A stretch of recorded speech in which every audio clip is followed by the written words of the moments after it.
You know the best thing about Islam? The best thing about Islam is how simple it is because there's wrong and right. It's nice. A simple religion. It's wrong and right. I mean, you look at other religions and it's also subjective now. Yeah. Am I going to be attracted to a religion that says Arabic, that's what you got to go? Or no, Jesus loves the world and gives his life for everybody. Second difference is Muhammad came with a sword. Andrew Tate don't understand Christianity. He think Christians are too soft, which I partially agree with. Too many Christians that are living in the West are too afraid of standing up for what the Bible really teaches on things like homosexuality and gender. But Christianity cannot be forced on people, just like love cannot be forced. If it is, it ain't love.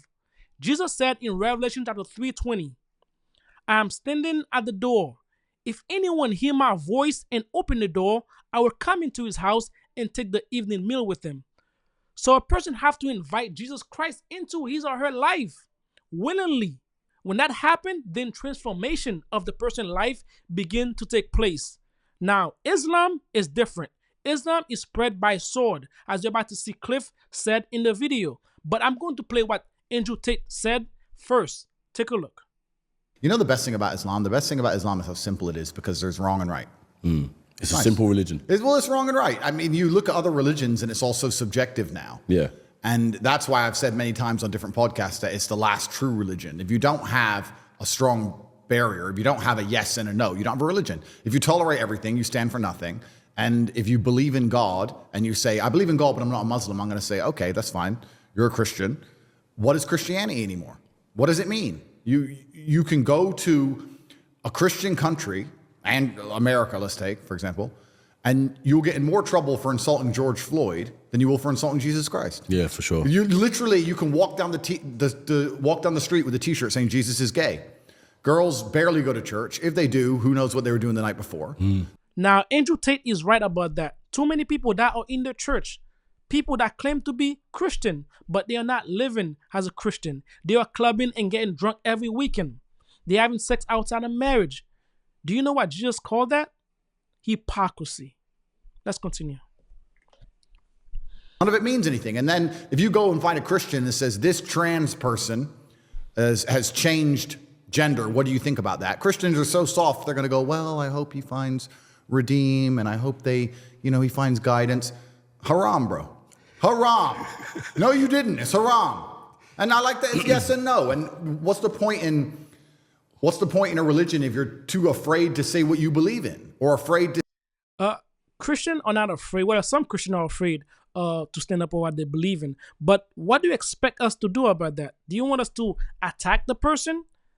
We have to tell the person, hey, we're going to pray for you. And we hope, you find guidance. We hope God help you to overcome whatever that you're going through in your life. That's all that we can do. We cannot force it upon the person. Anyway, let's continue. To stick up for it or afraid to defend it, then what's the point in any of it? So I feel like it's the last true religion. I feel like it's the last religion on the planet. And it's kind of interesting because since my reversion, I've had lots of conversations with the right-wing conservatives who were upset by my reversion as if I cared. And a lot of them said to me, oh yeah, but it's a Christian country. We need to restore Christianity to England or wherever. And they don't seem to understand that the basic law of the universe is that power vacuums get filled. This is the basic law of the universe. If a tiger arrives in a brand new habitat and there's no other predators, it's going to destroy and eat all the rabbits and it's going to take over. Facts. Anyone who's in the West who's concerned about the spread of Islam should be more worried about the absolute fall of Christianity. The reason people revert to Islam is because they're looking for God and they can't find God anywhere else. Yeah. It's Christianity's fault for being so weak and decadent. Yeah, we were discussing this as well as a group earlier on, and we were like, the UK majority of it is a Muslim, population. So it's gone past the point where it's now deemed as a Christian country because there's more Muslims than Christians in the first place. This is the Islamic Republic of Great Britistan, and the thing about it, but the thing about it is, it's not even about numbers. It's about strength of belief. If you wake up and you want to truly live a religious life, and you want to feel like you have religious conviction, and you want to feel the fraternity of a religious life, and you want to have the boundaries and constraints of a religious life, you're going to be attracted to Islam. You're not going to be attracted to Christianity because you can wake up and say, I'm a Christian, and nothing changes. Yeah. Nothing changes and nobody cares. And that is Christians' fault. So I've had a lot of people complain at me as if, like I said, as if my personal choices are something I should. I mean, it's kind of, I'm self-analyzing as I talk here. I find it very, very interesting that Christians look at Islam as a threat as opposed to just understanding that it is a massive power vacuum because Christianity feels godless and you do not feel God in Christianity anymore. And that's the reason that people are so attracted to Islam. That's the reason I was attracted to it, because I respect it. How can you believe in something you don't respect? I don't know, and that's a general question for anything. You have to respect it. You have to look at the creeds and say, okay, I respect that. I respect how they defend their religion. I respect how they're black and white on certain issues. I respect all of these things. Also, it's kind of interesting because if you want to measure the success of a religion, you can measure it in regards to how many people follow it, or like you just said in the UK, or how fast it's growing. But I think the number one measure of success for a religion is how well it preserves the sanctity of a society. I think that if you want to say, is this a successful religion? Well, then you'd look at the society which it governs and say, are the creeds of the religion being adhered to by the society that it governs?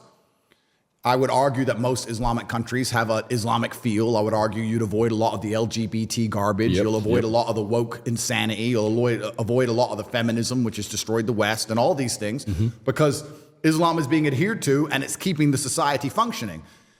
Do I go to Christian countries and feel like Christianity is preserving them? Not really. What about true hardcore following Christians? I'll give you an example. Obviously, you're just coming off the back of doing a podcast with George Janko. Yep. Now, I love. After witnessing the devastation in Gaza for the past over 1 year, all of us have seen the need and the destruction that has happened to our brothers and sisters in Palestine. We have wondered. I love that podcast purely because you guys was talking about religion, you being a Muslim, and he seems like, well, I haven't met him obviously, but a true following Christian. Yep. And it's funny because when I see a true following Christian, it's like you're so close to Islam, but you're just a couple of places where you're going wrong. Yeah. So when I saw that, I was like, shout out to George, because one day, you never know, man could be Muslim himself. Well, yeah, it's kind of interesting. Christians must feel a deep resentment towards Muslims, especially the true believers, because we stick up for what we believe in, and they want to, but they can't because their own religion has become so woke and almost betrayed them. How can you stand up and say, I'm a Christian and I mean it, and you better, when they have gay preachers? Like, it doesn't make any sense. Yeah. And your fellow Christians will turn on you and call you a bigot. Your fellow Christians will call you a bigot and call you hateful for saying that a man shouldn't chop his dick off. And then you're going to sit there and say I'm a true Christian. Yeah, it doesn't work. So all the Christians I speak to who truly believe, and I've spoken to a lot of them, they are very envious of Islam. And then I'm like, well, then what's the delay?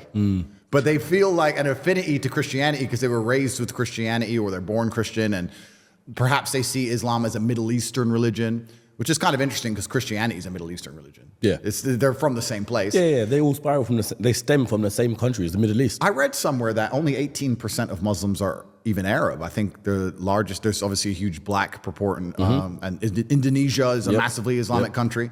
Malaysia. I think Islam just crossed over 3.5 billion Muslims globally. Wow. That's more than half the population of the world.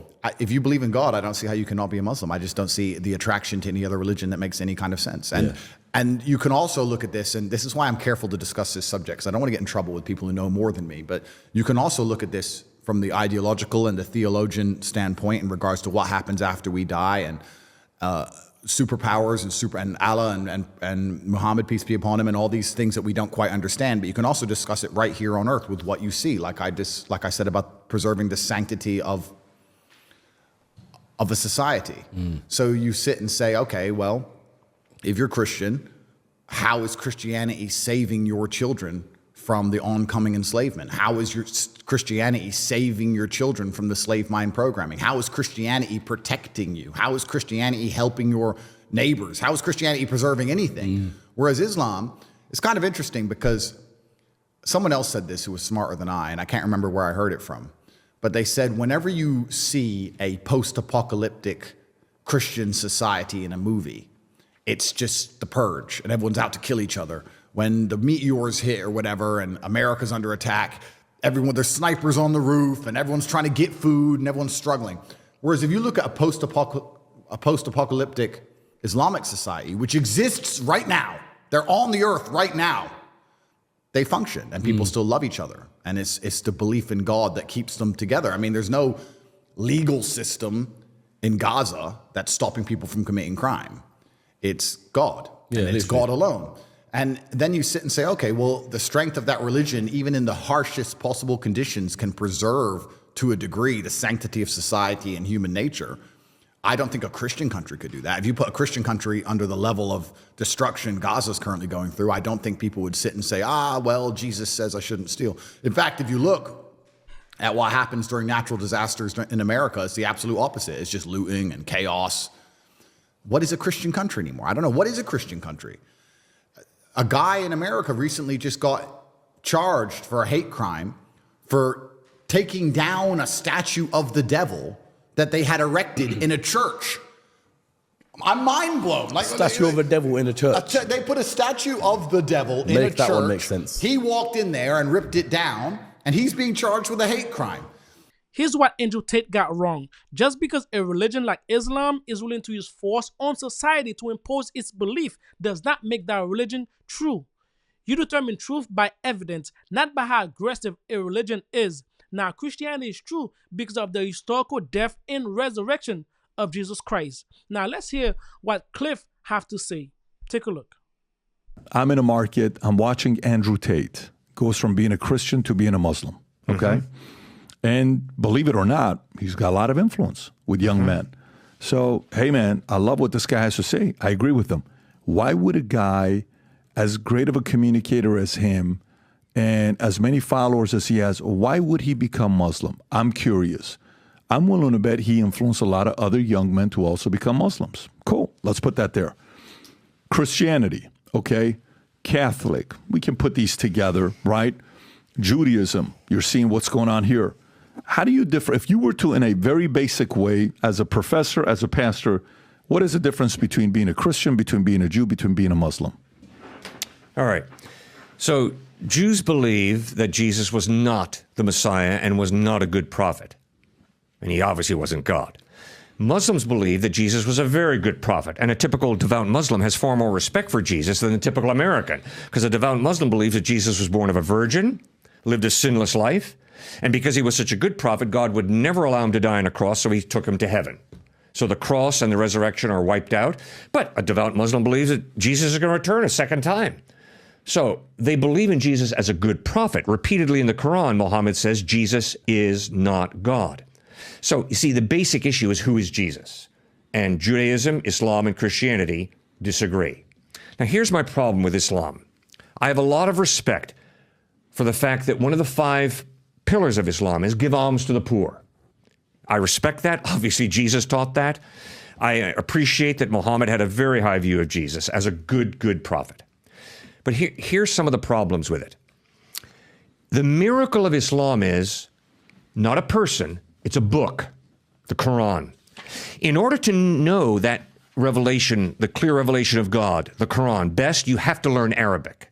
In other words, God is revealing himself in Arabic most clearly. The miracle of Christianity is not a book. It's not the Bible. It's Jesus Christ, the person. So, am I going to be attracted to a religion that says Arabic, that's what you got to go? Or no, Jesus loves the world and gives him his life for everybody. Second difference is, Muhammad came with a sword. And let's be honest, it was not pretty for North Africa and for Europe, what the Muslims did. And one of the largest churches in the 2nd and 3rd century was in Egypt, and that church got slaughtered. So Muhammad came with a sword. Jesus came with a towel, and he served people.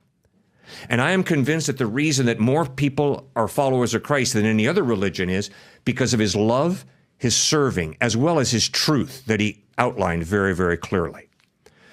So those are 2 of the reasons that I think it's very difficult to be intellectually honest and to go down the path of Islam, because there are some real contradictions. The third one is this.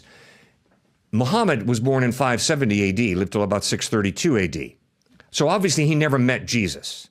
Now, who am I going to trust? Am I going to trust a guy who was born 570 years after the fact, who obviously never met Jesus? Or am I going to trust the eyewitnesses? Well, that's a no-brainer. Every single time I want to find out about any historical figure, I want to press the information back as far as I can hopefully to the eyewitnesses.